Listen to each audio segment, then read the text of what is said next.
Thank you. That was beautiful. And Connie, thanks for your wonderful work with the kids. Charity, thank you for that reflection on the slippery slope. Appreciate that. And Michael, powerful reading. There is a bonus reading too under the meditation. You can check out and we can talk about that at Talkback too. Do I have a screen coming down at some point? Just a small reminder. I won't lie to you, this was a difficult message to prepare, and it might be a difficult one to deliver. And I do it with the permission of my son, Alex. I asked him for general permission to talk about our journey over the past few years. I didn't ask him about the specific experiences I'm going to share with you, because I don't know that he actually remembers some of them, and I believe it would be traumatic to make him relive those. So what we're going to talk about today is mental illness. And eventually we'll have slides, maybe. Mental illness, two words that always evoke some kind of response. Sometimes that response is fear, guilt, shame. Sometimes the actions are to hide or to lie or to deny, and sometimes it's to get help. Well, we're close. We're getting close.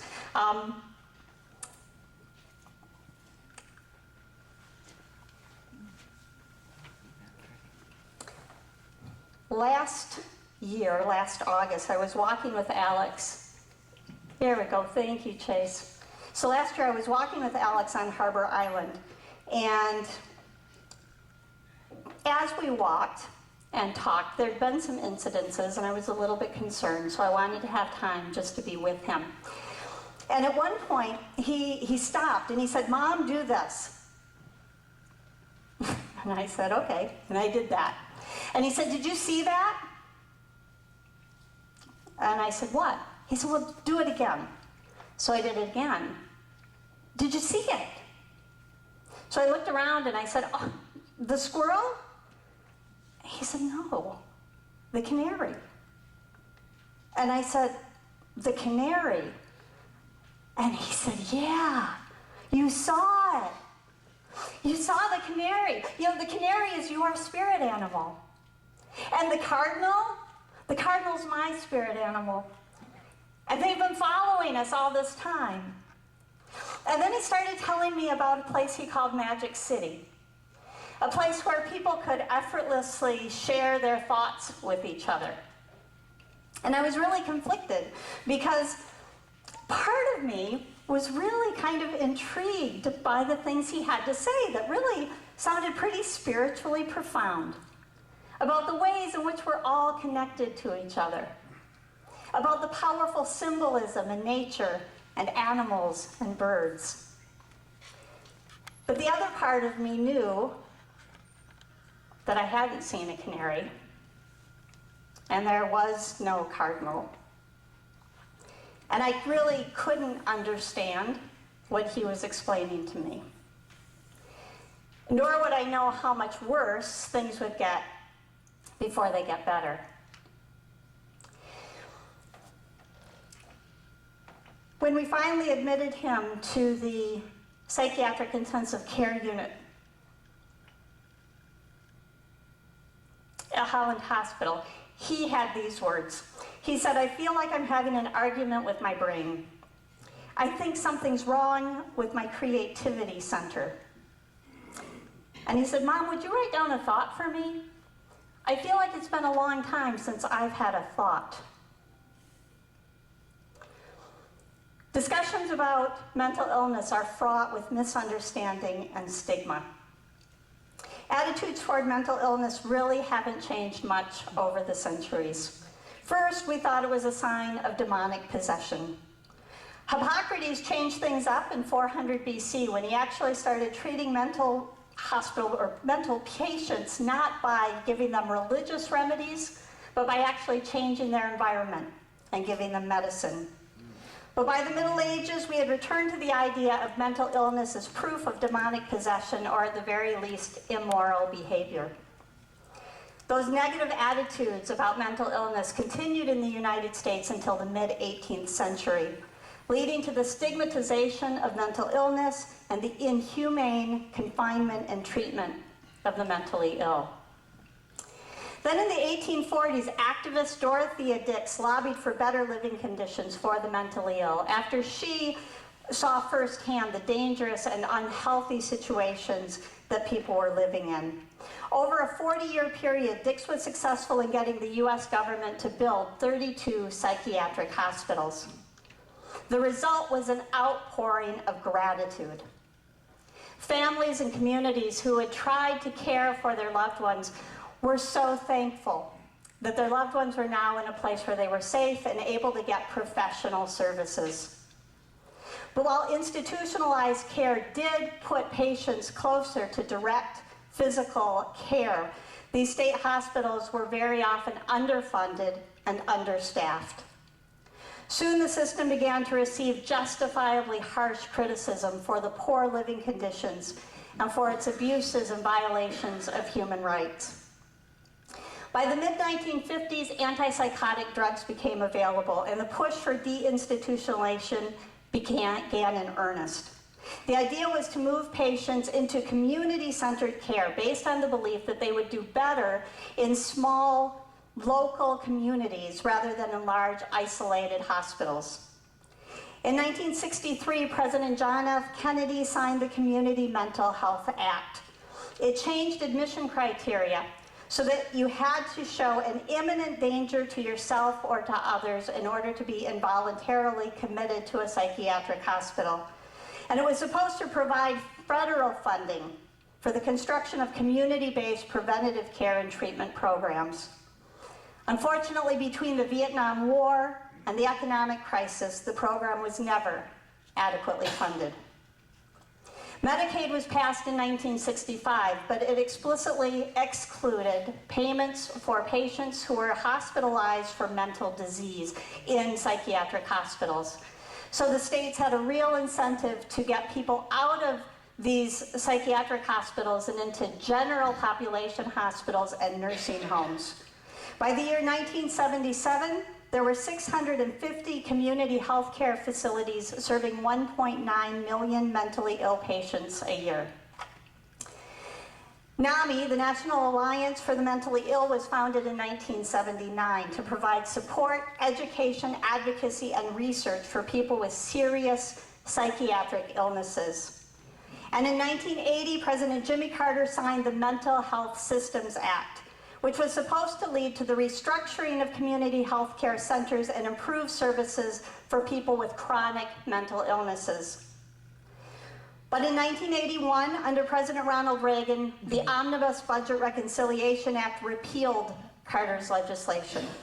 It established block grants for the states, and it ended the federal government's role in services to the mentally ill.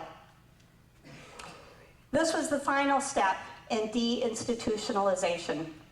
And in the process, the federal government decreased funding for mental health by 30%. By 1984, an Ohio-based study found that at least 30% of homeless people were suffering from serious mental illness. 20 years later, in 2004, studies suggested that 16% of the people in prison and jails had serious mental illnesses. That means 320,000 people. At the same time, there were 100,000 available psychiatric beds in hospitals, which meant that there were 3 times more seriously mentally ill people in jail than in hospitals. And 44 to 64% of all inmates had a mental illness of some sort. In the aftermath of the Great Recession of 2009, states were forced to cut over $4 billion from public mental health spending over the next 3 years, the largest reduction in funding since deinstitutionalization. In 2010, there were only 43,000 psychiatric beds available in the United States, 14 beds per 100,000 people, which put us at exactly the same ratio we had in the year 1850.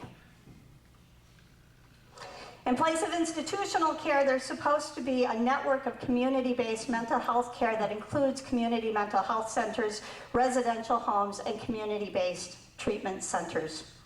But if you've noticed, those fundings continue to be slashed. They're having repercussions right here in Ottawa County. I'll talk more about those exact figures during Talkback, and I did meet with Amanda Price this week. But as a quick overview, CMH in Ottawa County is expected to have to deal with another $4 to $6 million in cuts over the next 4 years.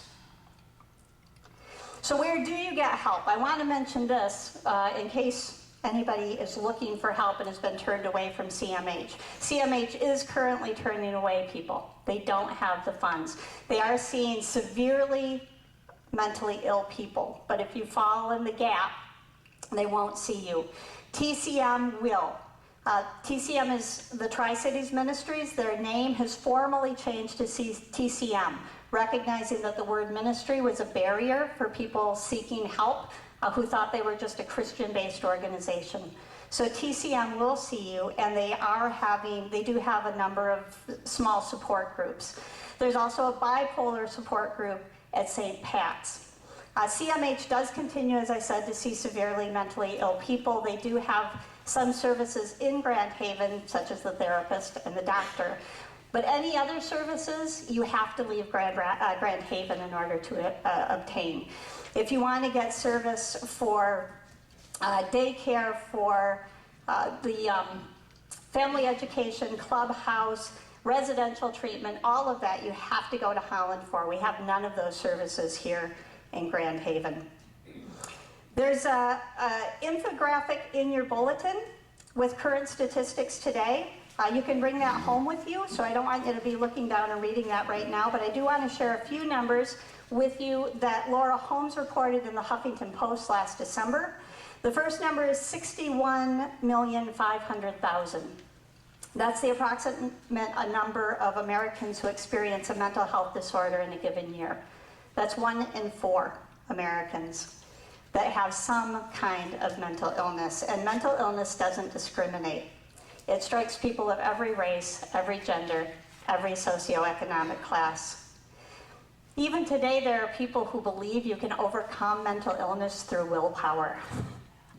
I wish that were so. It's not the case. Mental illness is a serious medical condition that requires the same kind of care as any physical illness. 100 billion. Those are the number of dollars that's estimated to cost us for untreated mental illness in the United States. It includes the consequences of unemployment, unnecessary disability, substance abuse, incarceration, and more. Now this is a good number, 70 to 90%. Up to 90% of individuals with mental illness see an improvement in their symptoms and an improved quality of life if they receive some kind of treatment. However, 60% never seek out treatment at all. 400,000 is the number of people in jails or prisons with a mental illness. That's 10 times more than are in our mental hospitals. 7 is the number of people who die by suicide every hour in the United States. And 3.5 million, that's the number of Americans who suffer from schizophrenia. Schizophrenia usually develops between the ages of 16 and 25. One of those 3.5 million is my son. So enough about numbers. Now I'm going to take you on a personal journey.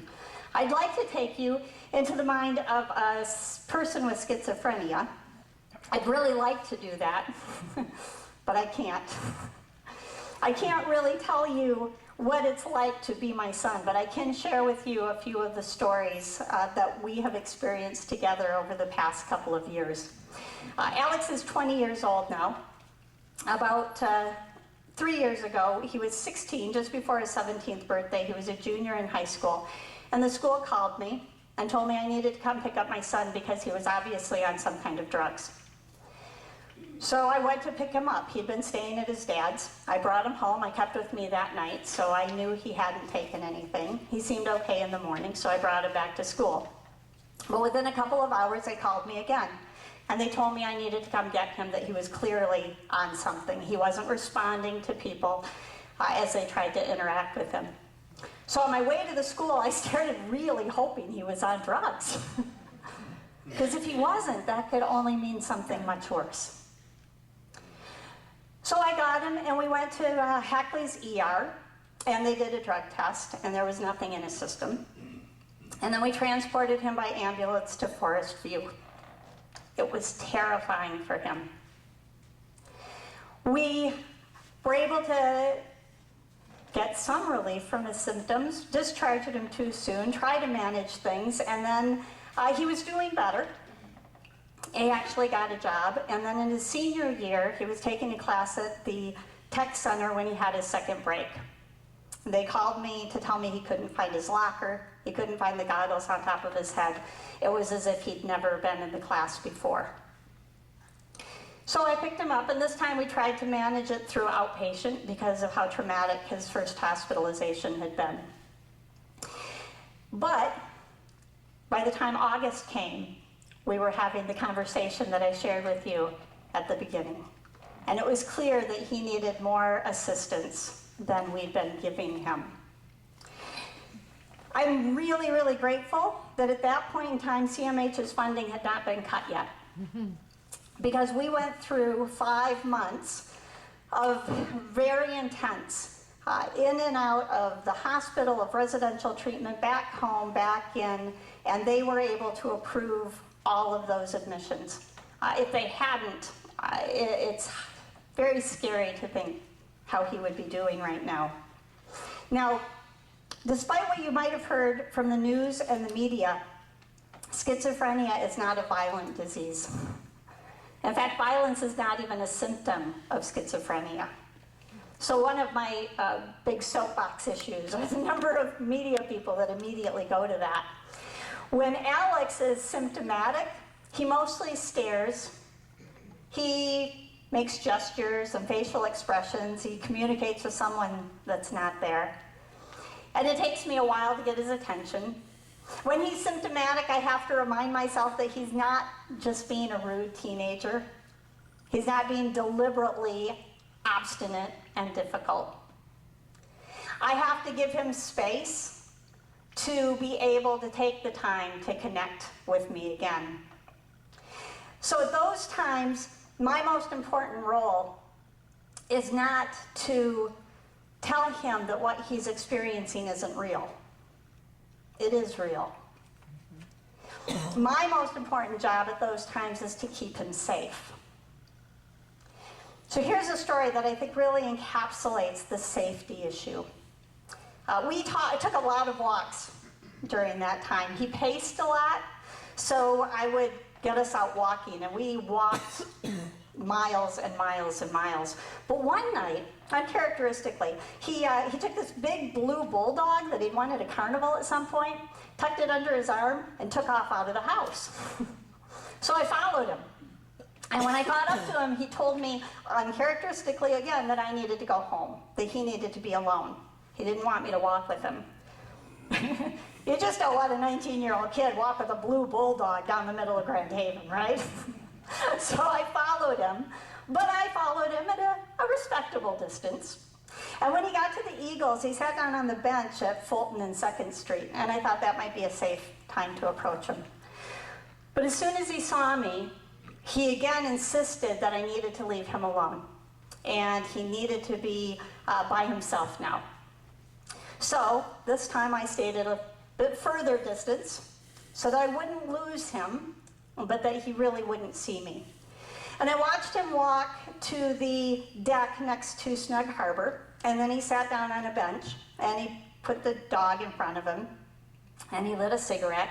And by the way, I do let him smoke cigarettes. About 89% of people with schizophrenia smoke, and it's self-soothing, and it's a battle I'm not going to have. So he was smoking a cigarette, and I watched him for a full hour. And then I decided it was probably safe to approach, but I'd come from the other direction, so he wouldn't think I was following him, but just out for my own stroll. And when I did, he was looking very sad. His head was hanging down. He noticed me. He let me sit down. And after a few minutes, he said, Lil Wayne, that's a rap star if you don't know. Lil Wayne was supposed to pick me up tonight. I was going to go live with him. The disappointment hung on him. And then maybe to make himself feel better as much as anything, he said, but he did show up. His tour bus went by. And we waited a couple more minutes, and I asked him if he was ready to go home. And then we returned together. 1 in 4 people will be affected by mental or neurological disorders at some point in their life. Treatment is available, but 2/3 of people who've known mental disorders never even try to get help. According to the World Health Organization, it is stigma, discrimination, and neglect that prevent care and treatment. On an individual level, stigma keeps people from telling anybody that they're struggling. It keeps them even from telling themselves, and it prevents them from getting care and treatment. On a systemic level, stigma creates barriers for public health efforts. It impacts the prioritization of funding for things like mental health, and it results in a poorer quality of care being delivered to people in need. Stigma isolates, and isolation only makes mental illness worse. In fact, 58% of people with mental illness say that the stigma is more difficult and more challenging to overcome than the mental illness itself. So given these challenges, what can you do? Well, for one thing, you can embrace the idea of neurodiversity, recognizing that we all are wired differently to one degree or another. We all see the world differently. We all process things differently. And those who don't see the world exactly like we do aren't necessarily wrong and don't necessarily need to be fixed. On the other hand, we can never romanticize neurodiversity. During the second lowest point in my son's care, he wrote a letter. This was a point where we were tapering him off of medicine to try our last-ditch effort medicine, which, by the way, he's on now and is working very well. So excerpts. He wanted me to write this letter to Chum Lee, who is on the Pawn Stars on the History Channel. I am schizophrenic. It started at 16 years old. At 17, I started to find out about Magic City. At first, it seemed like a good place. It should be a good place, except for bullies and terrorists inside. There are groups of people who make life hard, like destroying feelings that you get from music, making people feel like nothing, being sad when you're not. Groups of people doing things, making it hard to think, and stuff like that. They try to turn your thoughts against you. They make you make decisions between things that are really messed up. Like either tonight you will be a suicide or a homicide. Like today that happened to me. I believe I am not the only one, but I might be. I'm a prime target as far as I know. I can't stand it. I wake up to me being happy and feeling like myself, body, mind, and flesh. And after I get out of bed and I'm up and going, it all starts over again every day. It starts maybe 10 minutes after I'm up. This is an SOS message. I'm not asking for money. I'm only asking for a place to stay far away from where I live, where I can be safe and under the protection of the Pawn Stars. And I hope that you will send me a letter back. Robin Williams hanged himself, and Magic City might have had something to do with it. Magic City is scaring me. Today, my son is doing very well, and he tells me that things are good in Magic City. Today, my goal is no longer to try to rid him of his visions and his voices. My goal now is to help him remain stable and functional and safe, and to fight for adequate funding for mental illness and to dismantle its stigma. And you can help me. So how? Well, if you're 1 in 4 people who are struggling with mental illness, there are 3 things you can do. First, don't be afraid and don't be ashamed. There are people who care. There are people who want to help. This community of people is an excellent example of that. Get help. You can't cure mental illness through willpower. You can't do it by trying harder, and it isn't your fault. You're ill. Taking medication doesn't make you less, it makes you healthy. And when you're ready, and only when you're ready, and only when you have a system of support in place, then you can become an advocate. Then you can share your experience and help to de-myth the wrong impressions of mental health. But your first responsibility, long before that, is your own well-being. If you have a loved one who's struggling with mental illness, I have 3 suggestions. 1 is don't take it personally. It really isn't about you. Your loved one is not angry with you. They're not trying to get back at you. And they're not trying to sabotage your life. Don't blame yourself. We understand very little about the brain, and we just don't know the cause of mental illness in many cases. Blaming doesn't help anybody to recover. Instead, focus on what can be done now to create an atmosphere of health and recovery. And get the support you need. There's so much unknown and so much to process and so much uncertainty when a loved one is dealing with mental illness. Don't isolate yourself. Find the support you need to talk authentically about your struggles and your frustrations and your needs. And if you're talking to somebody who is sharing with you their story of mental illness or the story of somebody they love, please, 2 rules. 1, don't ask, how in the world could this have happened? I already talked about the blame game. I think as human beings, we want to find something to blame because if we do, then maybe we can find something to fix. But it doesn't work that way. None of us are perfect. And all of us who have a loved one trapped in mental illness have spent far more time than is good or healthy blaming ourselves. So allow the cause, allow the past to remain a mystery so that you can be present with your friend where they are today. And please, and I mean this respectfully, don't tell us that what we're doing now, if it's working, is not what we should be doing. Please try to respect and appreciate that nothing about mental illness is a fixed science. Now, it's fine if you find out about new research or you send an article. Those kind of things are always welcome.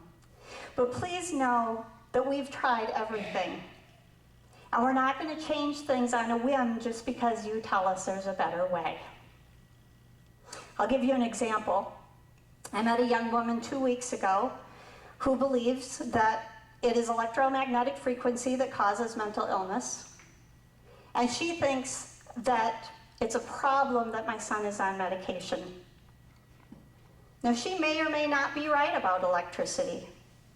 She may even be right that there's a better way to treat my son. But the last time that he was unmedicated was the worst experience of our life. It was during those excruciating few days that he would gasp and grimace and stare in wide-eyed terror. as his visions were of his friends committing suicide in all kinds of grisly and ghastly ways. When dealing with mental illness, you don't just change treatment on a whim. And you really don't appreciate the suggestion that you're not doing the best you can for your loved one. Finally, for everyone, whatever your connection or distance from mental illness, please consciously act to end stigma. Ignorance is a constant companion of stigma, so learn, become informed, and then share your knowledge with others. Vote for and support politicians who will help end mental health disparity in our country. Whether it's meditation or music or medication, when you talk to others about your health, include your mental health as an integral part of your well-being. Cultivate compassion. Listen to what others are trying to say and allow room in your world for their reality. Embrace neurodiversity and recognize that that diversity does not define the person. My son is not his diagnosis. And politely educate and inform others when they say things that are untrue or hurtful about mental illness and the people who suffer with it. Be a voice for the voiceless. In the end, the best thing you can be is an advocate. Our whole healthcare system is in many ways broken. And mental illness within that system is severely flawed and almost impossible to access.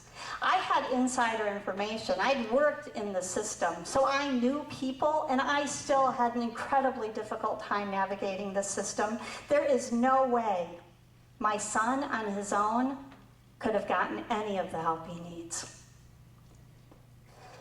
People with mental illness often have no advocates. Because of the nature of the illness themselves, they've driven people away, and they've severed relationships with the most important people any of us ever have in our lives. So they need us. They need us to speak and to vote and to act for change. Extended Grace is looking for ways to fill the mental illness gaps in Grand Haven, and if that's something you're interested in, please talk to me. There's much work, and we need caring and compassionate people like those at C3 to do that work. Now, I recognize that I am really taking a great risk in sharing with you so openly the stories of my son's experience. But I recognize that he is taking a much greater risk in allowing me to do so. He's running the risk that you're going to hear this and you're going to leave feeling sorry for him. He doesn't need your sympathy. What he needs is for you to leave here feeling empowered. He needs you to leave here committed to ending stigma and to fighting for the fact that mental illness needs to get the resources and the respect that it deserves. I admire his courage. May we all be so brave. Namaste.